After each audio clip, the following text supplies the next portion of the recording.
How can you get good sleep when you're stressed and anxious? Let's talk about it.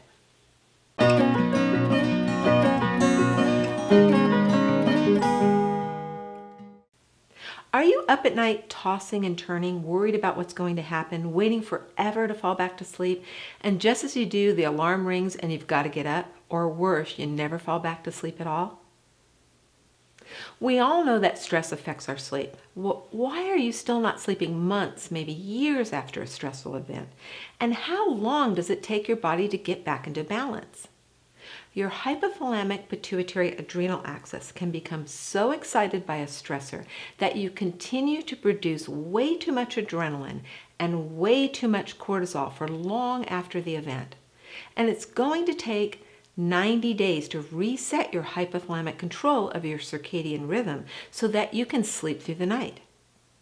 When you're under a major stressor, your sleep is interrupted because your cortisol levels are running high all the time. If you're in a fight or flight mode, you can't afford to go to sleep, and high cortisol levels suppress the production of melatonin. So you have trouble falling asleep and staying asleep. Once the stress is over, and after about 90 days of hypothalamic balancing, your HPA axis calms down and your melatonin production normalizes. Now, if the stressor happened a long time ago, let's say 7 or 8 years ago, it's going to be 3 months of hypothalamic balancing, plus another 7 or 8 months to get completely back into balance. Now, that doesn't mean that you're not going to feel better sooner. Absolutely, you'll start sleeping better usually within the first 4 to 6 weeks of hypothalamic support. But for your entire hormonal system and your neuroendocrine system to be in balance, it's going to take a lot longer to completely recover from the stressor. Because you've been out of balance for so long, you'll probably experience a PTSD recurring response related to the stressful event that contributes to the insomnia. Now, of course, everybody's looking for that quick fix. We're looking for that one pill or that one shot or that one meditation that'll completely stop all of our symptoms, but it just doesn't work that way. Real healing takes some time. The re-triggered stressor puts your hypothalamus out of balance, still acting as if it's in the fight or flight mode, like a tiger is chasing you long after the stressful event is over. If that stressor is still coming up, even in your thoughts, even if it's not real anymore, but you're dreaming about it, or you're remembering it, or you're getting triggered, let's say by something that's in your environment, your body reacts like the event is happening now. Because your hypothalamus controls your circadian rhythm, that's going to definitely interfere with your day-night cycles and your sleep. We think that the pineal gland located in the crown chakra, that little tiny gland that makes melatonin, controls your sleep cycles, but sleep is actually controlled by your hypothalamus. One bit of vital information that your hypothalamus is exposed to is light messages. Your optic nerves run right across your hypothalamus and tell your hypothalamus that it's either day or night. Now, looking at a digital screen after dusk, you give your hypothalamus the wrong message, which interferes with your sleep. Your hypothalamus also responds to cytochrome messages from cells in your skin that send light messages to tell your hypothalamus whether it's day or night.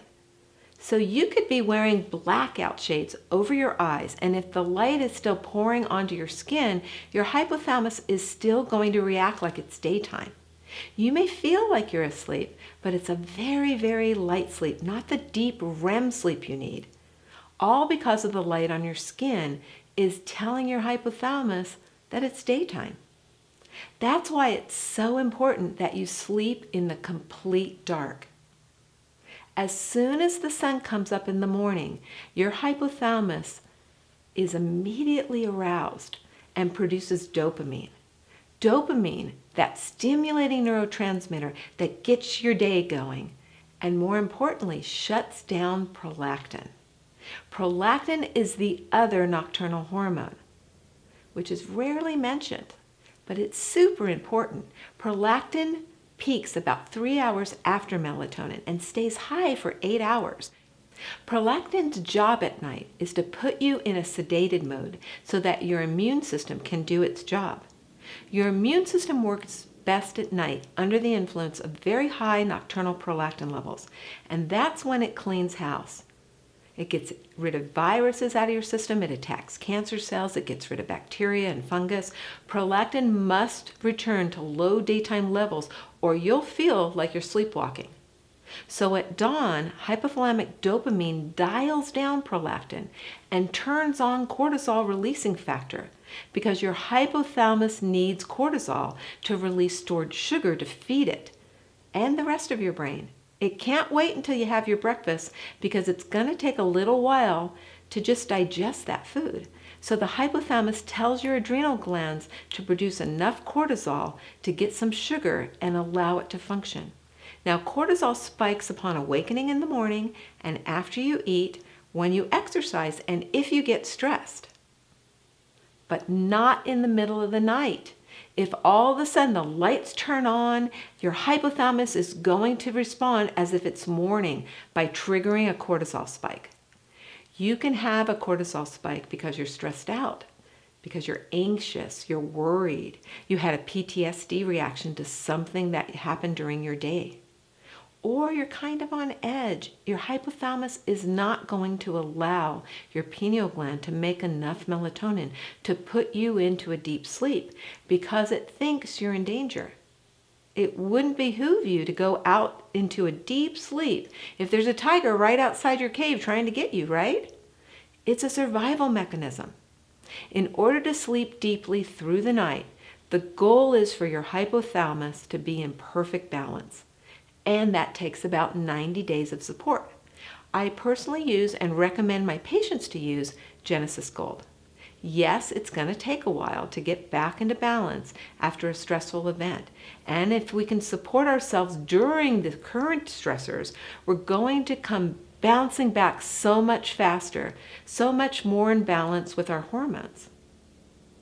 You can support your hypothalamus to reduce your stress response, balance your hormones, and get the needed sleep by doing these things. Turn off all those lights at bedtime so that you can go into a deeper sleep, and that'll help quell some of that cortisol. Make sure you're not fueling the stress response by eating more sugar, especially after dark. I know your body's asking for sugar, but by feeding it more sugar during this time, it just throws off your HPA axis more out of balance. So really try to focus on eating really healthy foods, lots of fruits and vegetables. Try to get healthy fats. Your adrenals actually run better on healthy fats and a little bit of salt when you're under major stress. Taking Genesis Gold, after 2 to 8 weeks, most people feel like their insomnia is improved enough that they're sleeping deeply at night, and after 8 to 12 weeks they're starting to remember their dreams, which is a really good sign that you're getting in enough melatonin and enough prolactin to get into the deep REM sleep. Now, enough prolactin means that helps your immune system do its job, which best protects you at night. Now, I'll see you in the next video.